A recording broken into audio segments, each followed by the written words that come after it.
এ হচ্ছে পুষি, মানুষের সাথে খেললে হয় খুব খুশি। আমার পায়ে পায়ে ঘিসে থাকতে চাই সে আমার সাথে মিশে। তাই তো সে উঠে পড়ে আমার বিছানায়, কিনা যে আরামটাই পাই।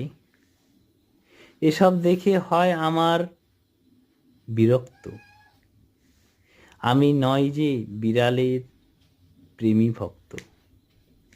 তবু কেন জানি মনে মনে করে যায় সব রপ্ত। মায়া, মায়া, মায়ার বাঁধনে রে ভাই, তাই তো জীবে প্রেম করে যাই। জীব সেবা শিব সেবা রে ভাই, জীবকে ভালো না বাসলে জীবন যেই বৃথায়।